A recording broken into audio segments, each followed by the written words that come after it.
Good evening and welcome to Let's Drone Out, episode 498, almost our 500. It is Thursday, the 13th of March, 2025, and Jack is just joining the room. Here we go. Hello. Ruining our layout, Jack. Ruining the layout. It's fine.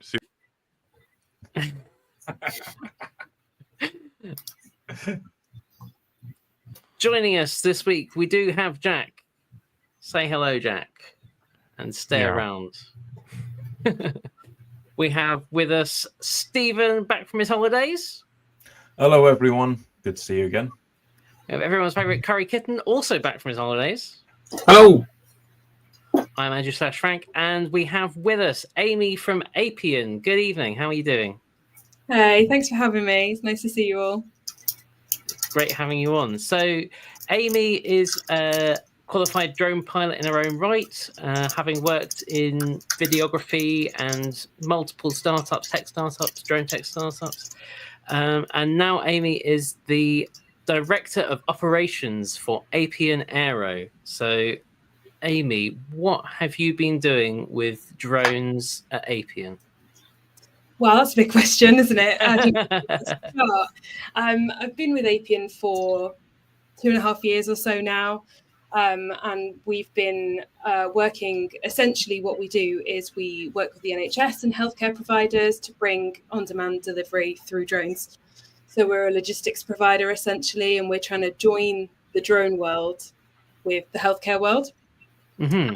So it's been a really exciting journey, culminating with the point we're at now, where we're flying blood samples across London for guys in St Thomas Hospital Trust, which is really exciting. Great. So I understand that it's sort of a spin out from the NHS almost on its origins. Yeah, exactly right. So our co-founders, two of our co-founders were doctors in the NHS.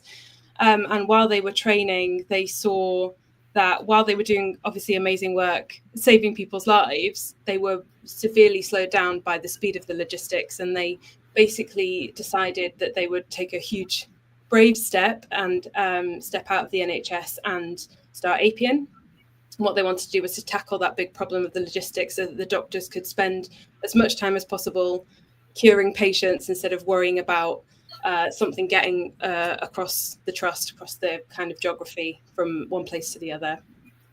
Yeah, so we very much have our roots in the NHS, and we're healthcare first. Yeah, absolutely. So in terms of sort of drone deliveries, it's something we've heard a lot about for a long time, that it often seems to be sort of a thing in the distant, far future. But as Director of Operations, presumably that means you're doing things as part of your day-to-day at the moment. Absolutely, yeah. We are doing the future right now. So we've done something that I think is pretty amazing and I'm really proud of, and that is to start this service with guys in St Thomas's and Synovis. And we to date have served more than 2,000 patients in the 4 months we've been operating in London. So we've delivered more than 2,000 samples, and those samples directly translate to doctors being able to check the results quicker. Maybe they can discharge someone sooner. Maybe they can get them into surgery quicker, and it's all about bringing that care closer to home, so minimizing the amount of time people have to spend in the hospital. So while it does seem really futuristic, we are doing it right now, which is pretty amazing.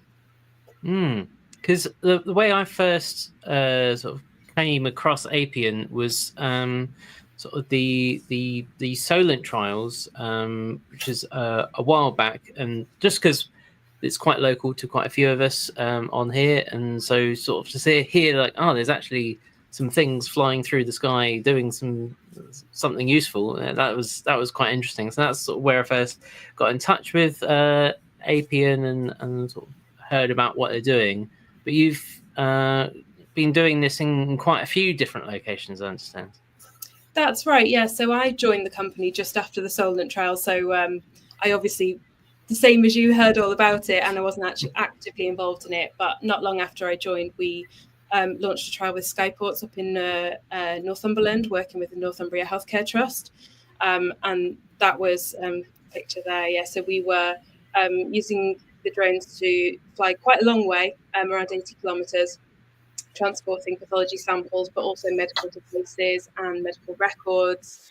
And it's one of the UK's most rural trusts. So actually, if anyone's ever been to Northumberland, there's kind of like one spine road, and as soon as that gets snarled up, it can be absolutely ages. You know, it can be hours from getting from one place to the other. So we were able to make a significant difference there. And it was also kind of the start of Apian's platform.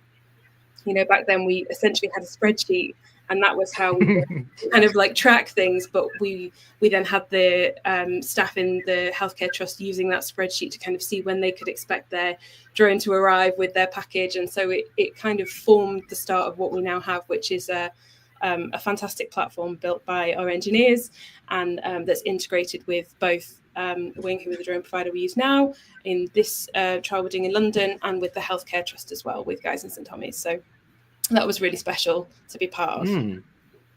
I mean, spreadsheets, I feel like, are a common structural component of early startups.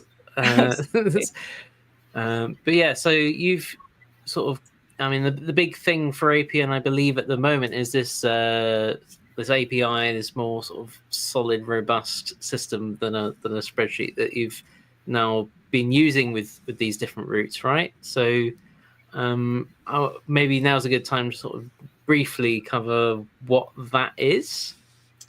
Yeah, absolutely. Well, I'm not an engineer, so I'll do my best to kind of like talk about it. And of course, my team and the team at the trust use it every day. And so essentially what our platform does is it means that at the lab at Guy's Hospital, when they're booking in samples and they're packaging them all ready for transport, they can go in and book a drone delivery.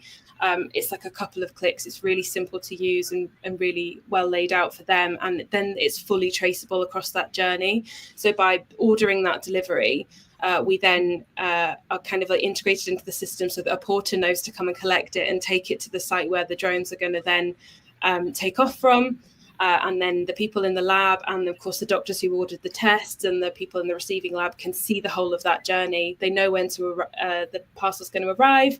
And what we know about some of these tests in the lab is that if it hasn't arrived by a certain time, the people at the sending lab have to start calling and saying, you know, this test was supposed to arrive. Is it here yet? But with our platform, they don't need to do that anymore because they can see.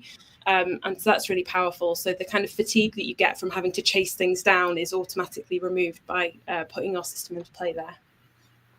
So I've got a lovely photo here of a wing of a drone with NHS on the side being carried through what looks like a medical laboratory. I'm assuming that isn't representative of day-to-day operations. No, absolutely not. This is Hamad, who's one of our co-founders and one of the doctors I spoke about earlier. And so this is from one of our first drones that we worked with. We do have slightly different drones now, and we don't carry them through labs. Thankfully, we have one at Guy's Cancer Centre, where we have some temporary infrastructure. It's very lightweight and very kind of like easy to implement up there. The drones kind of live there. It's their home. They're safely stored. They're implemented and put out. And yeah, off they go. We have some beautiful transport boxes that come as part of Wing's setup. They're called the Hex Tote, and they're NHS branded. So they're not rainbow, but not dissimilar to this. They are very much NHS units that we use, which is nice to see. And that was a really important thing for us too, is to show that we're doing this for healthcare. Yeah, absolutely. Caroline Tyler in the chat just said, this is what drone delivery should be used for, not a cappuccino, which I think is echoes a sentiment a lot of us have had, sort of hearing about what Apian have been doing. You know, it's great to hear that while drone deliveries are becoming a thing, they're being used for something that's worthwhile. You know, it's not eating up a load of airspace and effort to do something trivial. It's doing something that's actually really meaningful. That's, you know, been very keen to hear more about it. So, I mean, you've mentioned there's sort of getting around the traffic in London, I guess, and getting over the hills and sort of the countryside of Northumberland. Is that sort of where you think the the benefits of drones are over other bits of logistics, or what do you think about the benefits? What are the strengths? I think one of the things that really appealed to me about joining Apian when I did was that we identify that there are lots of different ways to transport things, and there are lots of different drones, drone manufacturers, drone providers. So we kind of look at the use case and select the right provider with a strong safety record and with the right kind of like range and payload to suit that. And what we also know is that right now drones aren't the answer for everything, and indeed going forward we envisage drones being used a vast amount more for these healthcare use cases, but they are a part of an ecosystem of logistics. So in London, we've got our wing drones. We're flying between these two sites. It is a relatively short distance, but it's a distance that can take up to 45 minutes in traffic by car. It takes us 2 minutes every time. Then you look at those rural use cases and you need a drone that can travel longer distances, but that still has its benefits. But as a logistics provider, you know, we're looking at drones and other things and other ways. What is the most effective way to get this from A to B to prioritize that patient's care? So mostly that is going to be a drone, but it's not always going to be a drone. And we recognize that there's a piece of this puzzle for lots of logistics. I mean, one thing I'm interested about, is this sort of a case where, you know, when you're doing a drone delivery for the NHS, is it a case of like you say, it's a single patient's, you know, lab test or whatever in that capsule, or is it a case of there's all sorts of things collected together from this hospital to that hospital? What's the sort of typical? So it is actually a real range of those things. So at the moment we're working with pathology samples, and so at the moment we're exclusively flying those samples. So it's not kind of different departments in the hospital, but there are some teams in the pathology lab who send a big volume of samples every day, and so we'll put multiple samples per delivery. There are other teams that are sending more urgent samples or those just-in-time deliveries, and so we may well carry 1 or 2 samples for that need. And the benefit of the on-demand system is that we can do that with that flexibility. You know, with a van that comes on a regular schedule, everything has to wait for that van, and then it's subject to all the usual ground transportation things. Whereas we are less restricted in that sense. And because the journey is so quick, if 2 different departments book deliveries, we can dispatch them very, very close in time to each other and not have to wait. So that is a real benefit, definitely. And are you going straight from helipads that are local to the hospitals, or do you have to get a bike for the first leg of the route out to your warehouse? How does that work? So in our current trial, we are based at the hospital, at Guy's Hospital, which is great. So we do have, we work with the porters to get it from the lab to the nest, but that's within the building. You know, we're not talking about going to a warehouse or a field. And then one of the benefits and one of the reasons we identified Wing as the partner we would work with on this project is because the drone doesn't land, it does its delivery, and then off it goes back to our hub.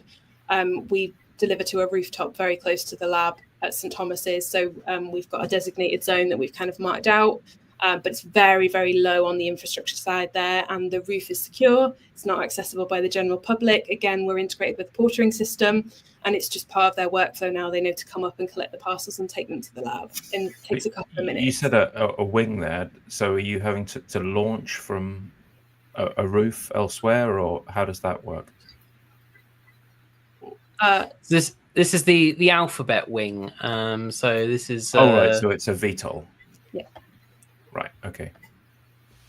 Yeah. So I was wondering if some porter on the roof has to do a maybe a double. I was interested to know, you've mentioned using different drone suppliers for different capabilities. At the start, did you like go through a bunch and did you sort of reject some because that's not working there? And did you sort of formulate what they couldn't do and what needed to be done? And did you go through an iterative process of finding the right one, or was it quite easy to get the right drone quite quickly? So in our history as Apian, we've worked with a number of drone providers. We've had fantastic experience of working. You know, I mentioned Skyports earlier. That was the first company I worked with at Apian, and it was brilliant. They have the capability was a long range one, and it suited that use case. And when we partnered with Wing, it was specifically with this use case in mind, and because, as I said, their extensive safety record and the work that they do in the States and in Australia and the amount of hours they have. So looking at that kind of like complex picture of central London, we had identified that Wing were the right partner for us on that one, for sure. So is that sort of a balance then, that so you find sort of Wing's more sort of specific to that kind of highly dense urban environment, and then maybe for the sort of the rural challenge, then there's the Skyport solution is a better solution for that?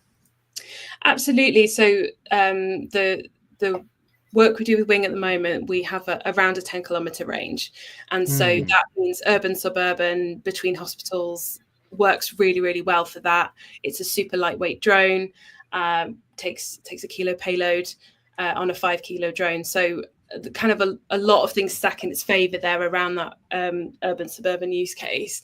But of course, when you go to a rural trust like in Northumbria, the hospitals can be really spread out from each other, and so you do need to look at a company that can provide a longer range. That's an interesting and capability.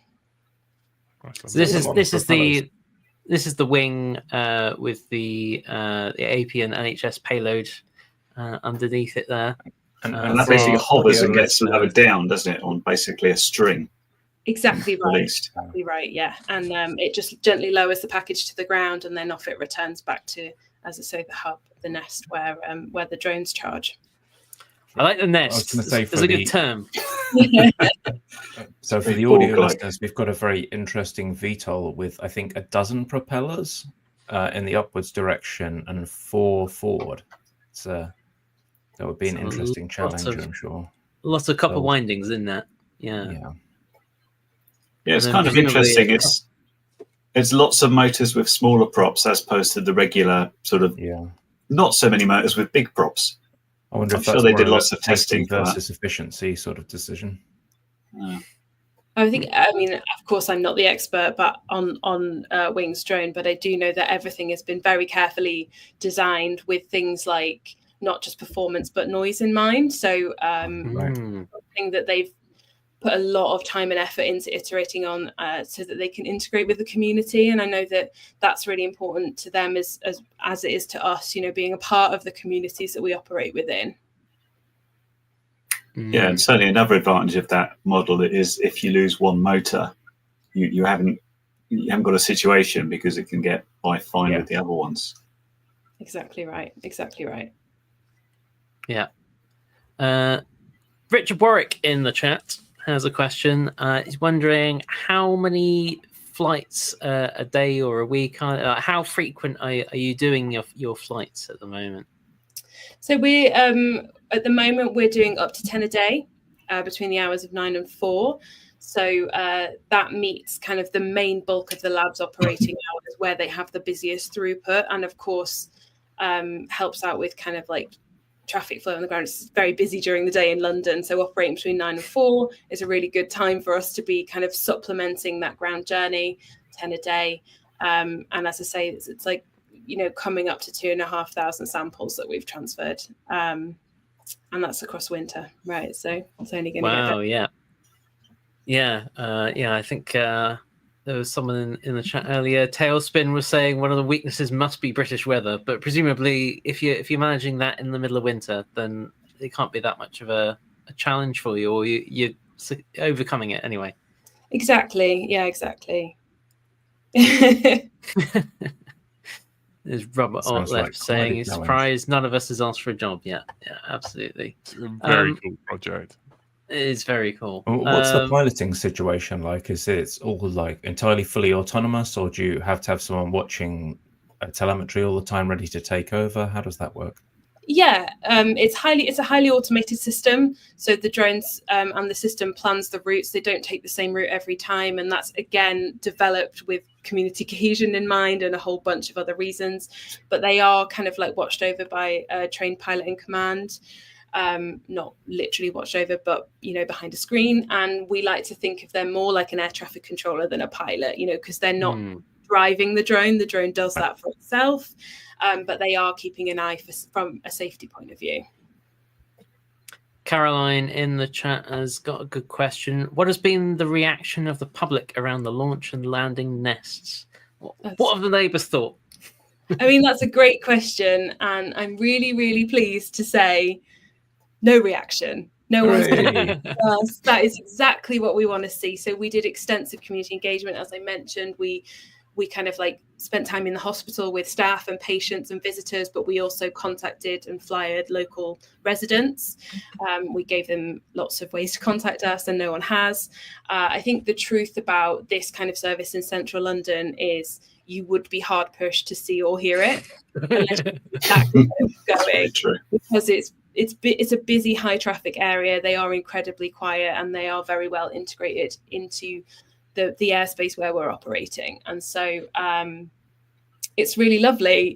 When we first dreamt of this project, we kind of thought we were going to have to do things like this and say, well, there were this problem, that problem, but absolutely not. And that's exactly what we want to see. This is normal. This is not something that we should all be looking and staring at. It should just be part of what we do. I'm very glad it's not affected by the kind of NIMBYism that's slowed down wind turbines and things like that. That's excellent. Yeah. If you want, we can put in a complaint that more of this isn't happening. Quite right, Jack. Robert Aldup has said he can't imagine the hoops you guys had to jump through. I mean, being in the centre of London, you've got a lot of very busy airspace there. You've got, the city airport. You've got all the heliports and all the helicopter traffic going up and down the river. That must be a challenge. I would be lying if I said it was easy. Of course, it wasn't easy. None of these things are, but we have had incredible support from NATS and the CAA, and we've worked closely with Wing so that we could move our way forward. We have, of course, I'm biased, but an incredibly talented aviation regulatory team who have moved through, and the CAA have been really supportive of us, which has been great.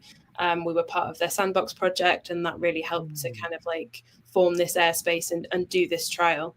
And we've been given a conditional approval for 6 more months operating between Guy's and St Thomas's. So we're optimistic that we'll meet those conditions and we'll be able to keep going. So have you been basically given a corridor that you can fly it, and there's basically no other air traffic around there to worry about?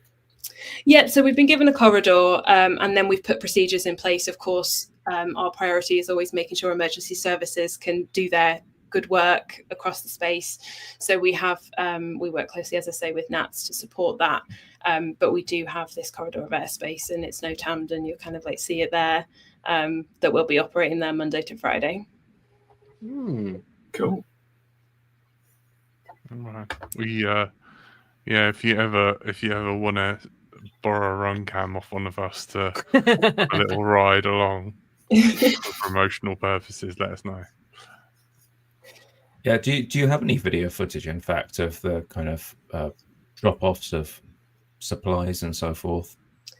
So we have done some filming in the early days, but actually the drone itself isn't equipped with any kind of cameras that can be used for that sort of thing for very good reason. So outside of designated filming that we would do with a separate company doing separate work, one of the real benefits of Wing's drone is that they capture only very low resolution black and white footage that is just for use in navigational purposes. So yes, we are unfortunately familiar with all the regulations and complexities surrounding them. It sounds like some of Jack's drones. I don't think he intends them to be, but just doesn't focus the lens properly. That's the trouble. Flies into trees too much. Yeah. So Caroline asks as well, are you having to avoid manned routes? So I guess sort of the question there as well is are you taking the river route because that's a nice, safe route, or are you having to avoid the river because that's where all the helicopters are? So the route we take at the moment is an absolute direct route between the two, which doesn't go across the river. Of course, the heli route there has important priority, but one of the things that makes London not completely unique but different to other projects is because it's controlled airspace, and so you have different challenges with that airspace, but what you don't have is the kind of uncontrolled airspace where you're working with lots of other people in the air. So we have just one sort of direct corridor. It's a nice short route which gives us those really quick delivery times, which is a real benefit. And then, as I say, we just integrate and support those helicopter missions or anything that needs to be in the space we're in. Mm-hmm. And then on the other side of things, I mean, we were talking as well that you've got sort of your urban suburban solution, but then on the other side of things, you've got these sort of long distance rural routes. Presumably, you've got a whole different set of hoops to jump through for anything like that. That's right. Yeah. So of course, on specifically on the aviation regulatory side, with any kind of airspace change, you're talking about engagement with the community, with the aviation community, the pilot community. It's something that our team really sort of looks forward to being a part of, because we learn every time. We kind of get the feedback from the community about how this is going to work long term. It's not an easy thing to do, and these are all the big changes that the UK is looking to make. I'm not a regulation expert, neither am I a marketing expert, but it does come with entirely different challenges. And then if you think about Northumbria Trust, where we were working a couple of years ago, you've also got the fact that it's coastal, you've got salty sea air and wind, kind of provide a whole host of different challenges too. So it's not just the ground logistics and the hospital infrastructure and the airspace. You've also again got that weather and that air, and the way you kind of fly has to be different. So yeah, I spent a lot of time in a field with a very thick coat on, battling some pretty gnarly weather. Yeah, Andy, I see in the chat, asks, are there any limitations that stop flights? He says, such as a named storm with very strong winds. Of course. So the drones are incredibly resilient, but there are situations that it wouldn't be safe to operate. But apart from the drone, we have very real considerations for the human safety of accessing a roof space. So named storms with very strong winds have not fallen in our favour, although a lot of them have been over the weekend, which hasn't been too bad so far. But for the safety of the people who have to access the roof to put the drones out and get them prepped, a lot of the time when we're stopping, it's for that. It's to make sure that the people can be safe when they're prepping for our operations. Another question from Robert in the chat is asking, how many units do you guys have in use at one time? Have you got a fleet going all over the place, or is this the case of like you've got one that you keep in action and you've got a few backups ready to go? So we have a 4-drone setup up there on the nest at Guy's Hospital, but we only ever have 1 drone in the air at the time at the moment. So we are, of course, working with the regulator always to look at what we can do next. I know that, Wing do some really incredible things over in the States, in Australia with, one-to-many. And we know that the future of drone delivery looks like that. But for now, we are 1 drone at a time. But as I say, this journey is so short that we've got the 4 drones all ready to go. When one comes back, the next one can be ready to dispatch, and the system works really well that way. If you were kind of doing 10-15 minute journeys, it might feel a little bit slower, but for us in this use case, it's absolutely perfect. Is it a case where at the moment, like with the one in London, is that considered a line of sight operation, or is that beyond visual line of sight just because of everything in the way? Yeah, it's BVLOS. So actually the pilot sits over in St Pancras, nowhere near the operations, and the system is highly automated. So it is a BVLOS operation, yeah. Because that's been sort of the talk of the day I guess, for a little while with the CAA is how to permit BVLOS operations, like what's required, how can you ensure safety. So the fact that you've been doing that, in multiple locations and been doing that successfully, like you say, not annoying the neighbours, that bodes well that's a thing that can be done, and not just around sort of the controlled spaces around wind turbines. You're actually doing this in proper urban environments. That's quite exciting. Yeah, and I think I'm really excited to kind of see what comes in the next year or two from, drone companies and innovators and startups that are kind of like working in this space, and from the regulator. I think we're all kind of on the cusp of these big changes that are really exciting. And of course, for me, it is about the use case, but to be able to serve people, to help them keep well and stay healthy, it is a really exciting time. My background is that my dad worked for Airbus building airplane wings, and my mum's just celebrated 25 years working for the NHS. So this kind of the culmination of a lifetime, to be able to work on this project. So are you waiting for any kind of key dates? We're aware the regulations have a habit of changing and often providing thuddingly unhelpful advice. As a hobbyist, we're kind of used to that, and it's a bit annoying, but it could really change the direction your business is going in. Are there any kind of big signposts you're waiting for, or big regulatory announcements that are coming up in 2025 or 26? Well, I think that the recent announcement around the Rio is a really good one, and kind of some of the stuff that's been in the news this week around changes that are looking to be made. We know that the CAA are sort of doing their best with what they have, and what we've certainly seen is that the CAA, it wants to enable this kind of work. It wants to look at these kind of life-changing use cases and integrate the airspace and get drones involved. And I think there's some exciting things to come. I think that this year is a big one for Apian and for the UK, and we kind of look forward to what's coming there. I was really pleased to. I'll put that through the decoder and see if we can figure out which bit of legislation you're talking about later. It's the Regulatory Innovation Office. Oh, thank you, Frank. So there we go. So it's sort of not exactly sort of aviation, but it's more about sort of encouraging the adoption of new technology to solve problems. So some kind of incentives and sort of trying to help upcoming technology get around the red tape that has been built around existing technology. That's sort of my very nutshell.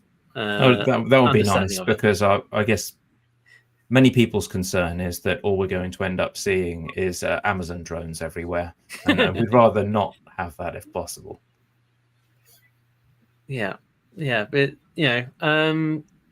it's been great to see sort of what you've been doing. I mean, like you say, you've been working with different drone sort of operators to be able to provide the logistics for the NHS.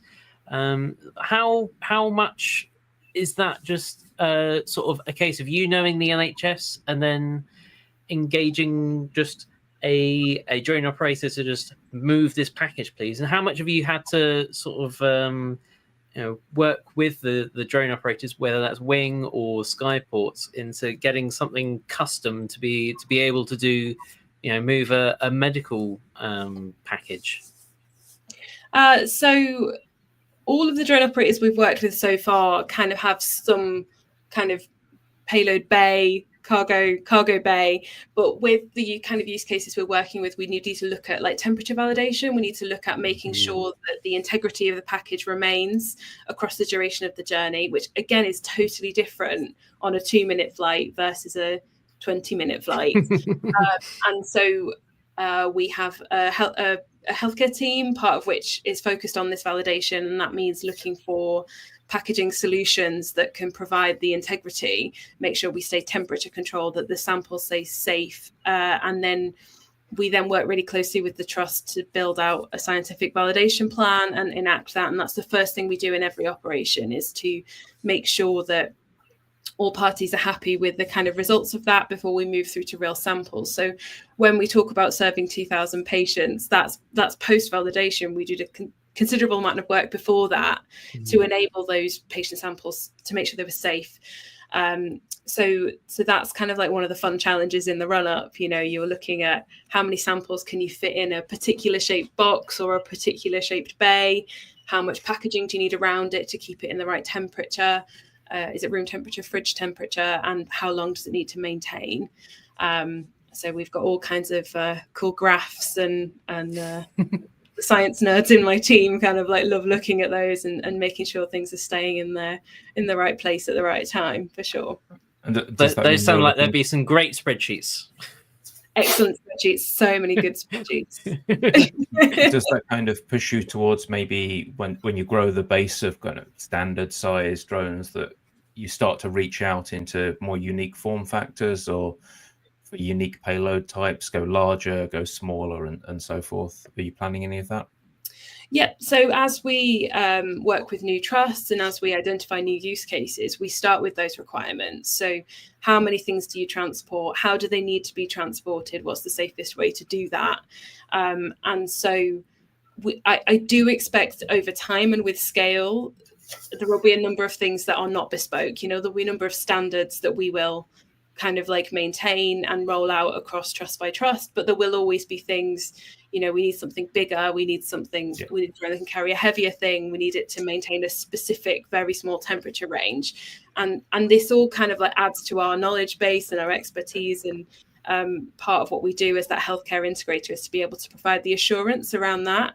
It's something that, you know, drone operators don't always want to do. They don't always want to, as well as looking at the technology and flying the drones, they don't want to then be worrying about these kind of like extra packaging requirements. And so that's one of the things that we're quite happy to be building out as part of our service.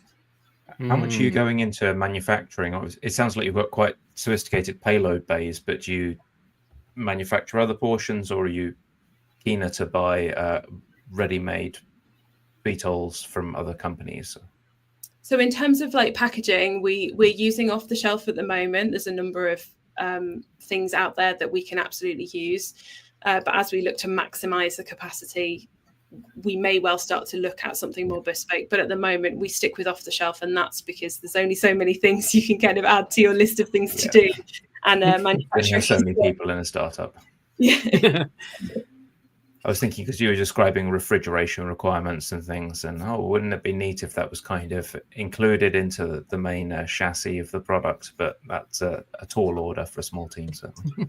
I think so, and we often talk about active cooling in this kind of like, you know, halo kind of light comes down, and that's the obvious answer. But you know, to move at the pace we have done, we've had to identify what's going to work for us that's already out there, often that's already a validated solution. So companies... of course, in this kind of regulated environment, it could take years to go from an idea that actually works for you to an idea that you can take out in the general public and use, right? Exactly right. Just following on from the refrigeration question, when I think of stuff that's like time critical medical wise, the instant thought tends to be organ transplant, and at the moment that's like give it to a motorcycle courier, get him off to a hospital really quickly. I suppose we're in the sort of, that's the running and we're in the walking at the moment. Do you think it can get there? Because I'm thinking that would have to, because it could come from different hospitals, you'd literally have to have some network set up between every single NHS trust to get them over there. But do you think that could be where things are heading in the future? Well, I wouldn't be me if I said no. Of course I do. Of course I think that's the future. And I don't just think that's the future. I know that, you know, the way this works best is a network. You know, we often say the rising tide floats all boats. You know, there's a number of different operators doing different things. And so a cooperative environment in which you can transit things between a number of hospitals without having one fixed route with one fixed place to start and one fixed place to finish has to be the future of serving our NHS and serving our healthcare.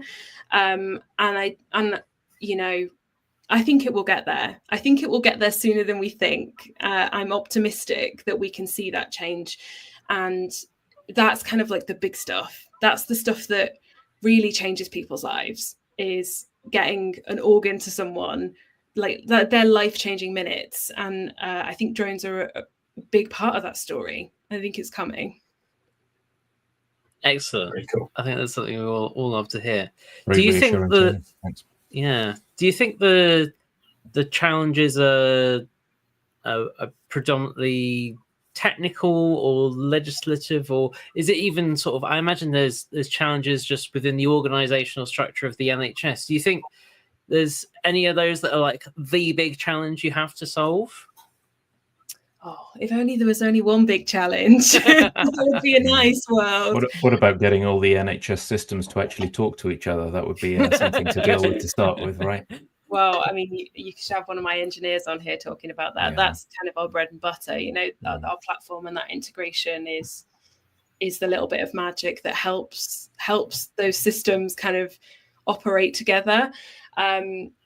So, you know, I've got nothing but good things to say about the CAA, and they've got us to where we are today. But I think they know and we know that there's some big challenges ahead to move this sector forward.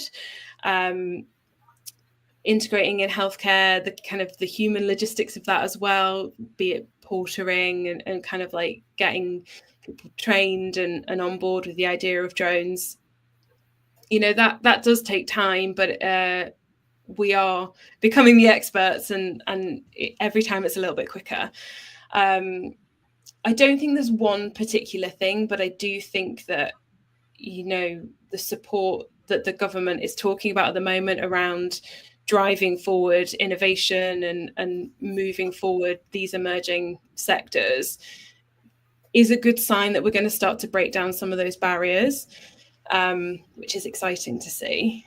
But, you know, who knows? Either way, we're here and we're going to keep plugging away and make these changes. And we know, because when we talk to the lab staff and the clinical directors, that it does make a difference.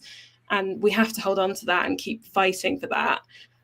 We got here and we're going to keep going. You know, we're not going to stop because it gets harder. Well, it's great to hear that you've sort of had these big challenges. I mean, any one of those challenges seems like a massive challenge. Like if you want to make a big change in an organization as big as the NHS, that's a massive challenge. If you want to do some BVLOS operations in the UK in an urban environment, that seems like a massive challenge. If you want to do the having your own custom built medical sample container working with a load of different drone systems, that seems like a massive challenge. It seems like you've made this enormous progress on all three at the same time, and that's quite impressive. How big is your team to manage all this? So we're still a very small company. There's 25 of us in the company, and you know, I would say we do the work of at least 50 people very with a cheerful smile, incredibly passionate people that I work with. But we don't do it alone. It's not Apian, it's Apian and it's Guy's and St Thomas's and it's Novis and CAA and NATS and Wing, and you know, it is a real partnership what we're doing here. I'm sure I will have forgotten someone and someone will be saying, hey. So we couldn't have got here alone, and we won't get to the next stage alone. That support and the kind of environment in which you operate, where you get teams of people that are on board with making those changes or looking at what's in the rules and how we can make the rules work for us. You know, we're not looking at bending the rules, we're just making it work in this kind of system. That's how we do it. You know, we work together, and we always talk about this sort of virtual team. I'm sat at home in my remote office. We're a remote business, but also we kind of work these remote teams with our partners. We sit with them, we problem solve, and that is a really rewarding way to work. And I think it's the way that you move forward, is accepting that, you know, Apian can't do everything. We don't have the answers for everything, but there are people out there who do. And we've been lucky so far to form these partnerships that have got us to this stage. And yeah, you know, Yeah, it's very impressive. Fantastic. Yeah. So, has there been any points where you've had to go, well, actually, this is currently a limitation. We can't do this. This is not something we can get into. Is there something that sort of stopped you in any direction? That's quite a difficult question to answer, but I think I'll sort of answer it by saying that yes, but one of the biggest challenges we face is we kind of want to do everything. we kind of get into that trap of a lot of startups of, we can do this use case and this use case, and we can help these people and those people. Can't say no. It's really hard, particularly when you're meeting with people. We get these wonderful emails from doctors in the NHS saying, I desperately need this service. This is going to make such a difference. And what we want to do is drop everything of what we're currently doing and go and help that person. And so it is a big challenge for us to kind of look at how we grow. It's a lesson that we've learned over the years. Certainly I've been at Apian, and I think it's something that, hopefully we've cracked. I feel like we have, but, focusing on the first use case and getting that right and looking to bring on new use cases and grow the service more naturally from inside is the way we've done it certainly with Guy's and St Thomas's and Synovis, and it's worked really well so far. And we do kind of now hear about more use cases and more things we can do, and we can only grow from here. And so that is a tough thing to learn in a startup, definitely. And I think startups attract the kind of people that just want to do a little bit more and a little bit more. So yeah, and to do the whole length, the whole journey as well, which I have a lot of admiration for what Apian have done, where they've said, well, actually, it feels anyway from the outside, it looks like you've kind of gone, our core capabilities are working with the NHS and our links we have there, the relationships that we've built with the CAA, and actually, those are massive things that we've put a lot of effort into and built up. And actually, the technical challenges of having something fly through the sky, we can let someone else solve those problems, and we can work with them to solve the problems we're solving.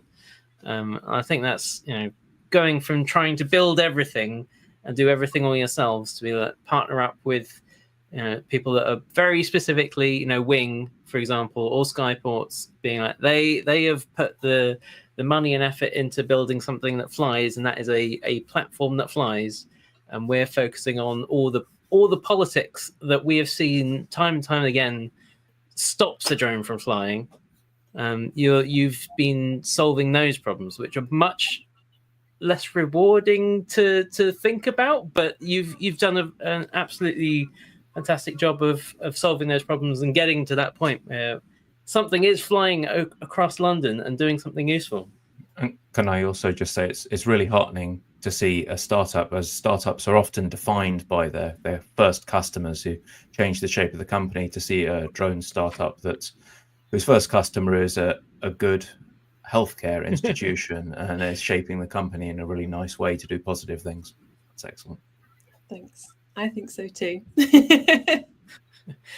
I said at the beginning that you, in your own right, qualified drone operator. Do you still fly in any aspect at all? Well, I have to say my Mavic is looking very dusty on my shelf. I actually let my professional qualifications lapse last year, and that is simply because of my capacity, my time.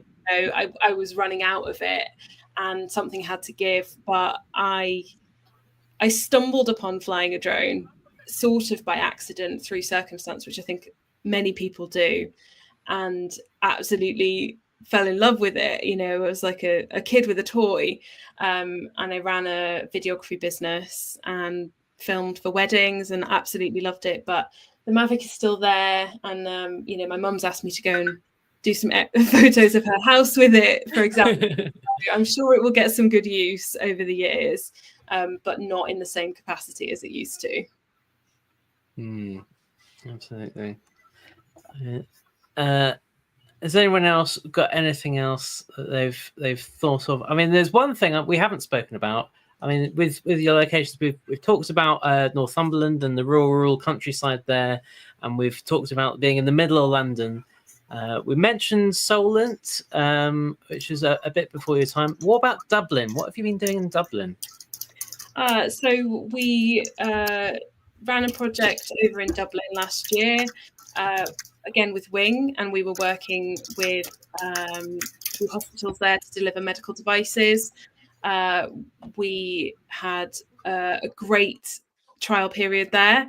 We operated for 3 months, and it was incredibly successful. We delivered a whole range of different devices. And again, we got that great feedback from the trust. So the interesting thing about medical devices is, instead of looking directly at patient care, what you're looking at is getting storage out of the hospital, freeing up more space in the hospital for patient care, and sort of demonstrating that if we can get something to you on demand just in time when you need it, you don't need to store it and then do stock management yourself. So we did our trial operations there, and we have continued interest in Dublin in general. We've had a really rewarding experience working with the regulators there and the healthcare there and companies that operate over in Dublin, but we're not currently flying there. But yeah, it's fantastic. Even just from my perspective, I got to spend plenty of time over in Dublin, which was lovely. And yeah, it taught us a lot. We learned a lot. Everything we do, we learn more, but that was a suburban environment. So again, it's like slightly different to right in the centre of London. And so a whole different range of things. We were like smack bang in the middle of the community, and so taking off and landing from right in the middle of the community. So a whole different thing again. And have you got any other projects lined up or starting to form that you can share with us this evening? So we are always looking for what's next. We've got some exciting things in the pipeline, and I sort of can't say in too much detail. But we're excited to keep growing, to do more. I always say we just never want to stop. We always want to keep going and add on, and that is the plan for this year and next year, is to see what we can do to keep going and do more. Yeah, is that? I was going to say, if people want to know more, what's the best way to find out more about you as well, if people are interested? So you can check out our website, which is apian.aero, and there's contact details on there for like on our FAQ page. So if you want to ask questions, you can always get in touch with us and reach out. What can we do to help? Great question. I think, for us, it's just about keeping the focus on healthcare.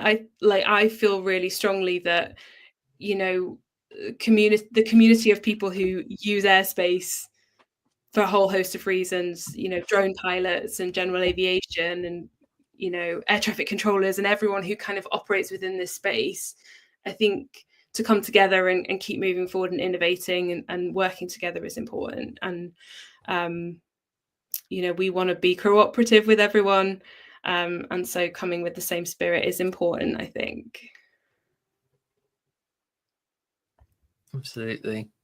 So do you think the sort of near future for Apian, are you focusing on adding more locations, or working with different hardware, or just building up your sort of your links with NHS organisations and having more people use the services you've developed and expanding those? Where do you think your growth areas are at the moment?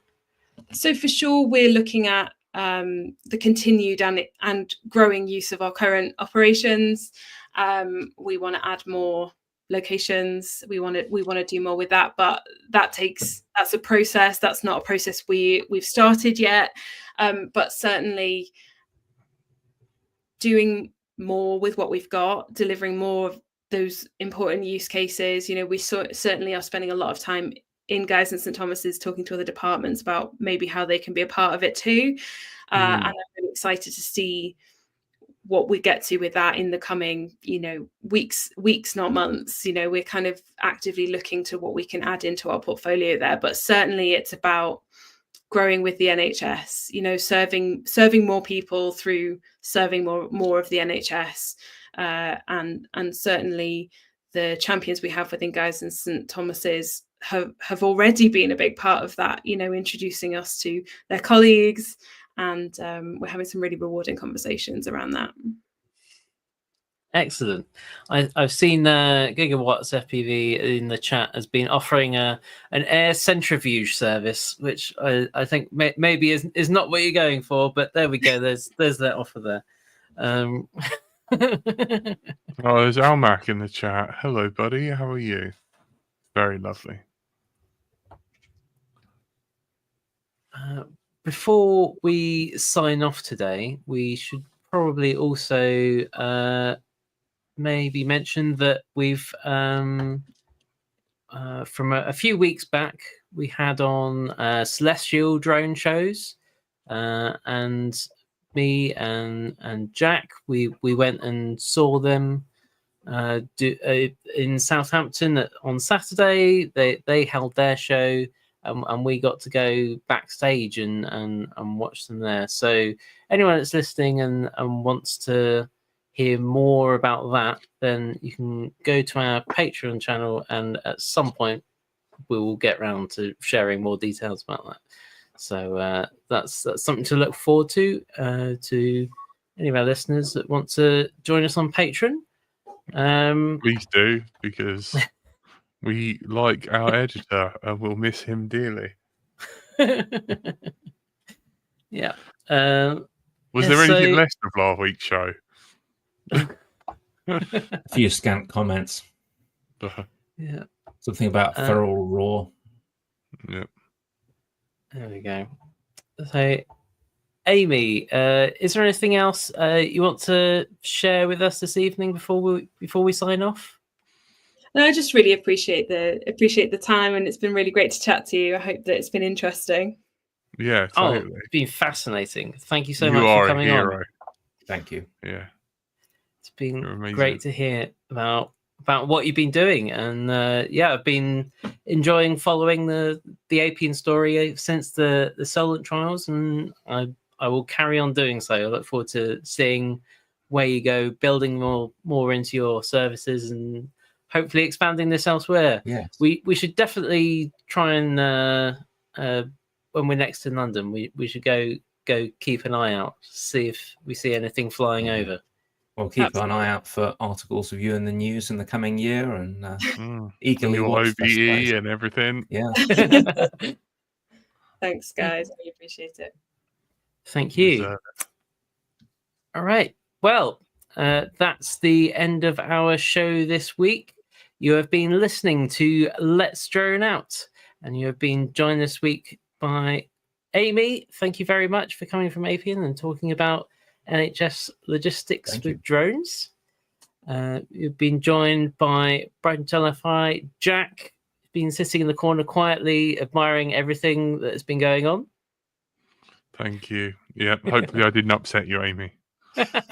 Not all guests, but you do speak very nicely. So I had no reason to quarrel with you. Oh dear. You have been joined by Stephen. Thank you for coming on. Thank you very much, everyone. And I've been Andrew/Frank. I hope to speak with you in a couple of weeks' time about scale FPV and head tracking. And next week, fingers crossed, we will have Andrew Lawrence on talking about his very high speed filming drones chasing very fast cars. That is very dependent on his availability, which, as you can appreciate, depends on the gigs he's got on at the time. But hopefully we'll get him on and talking about that next week. So join us next week for episode 499 of Let's Drone Out. Thank you very much. Thank you to all our patrons for keeping the show going and getting the nice audio-only edited podcast every weekend in your podcast inboxes every Sunday afternoon. We love you guys. thank you very much, and goodbye. Bye. Thanks, everyone. Thanks. Bye.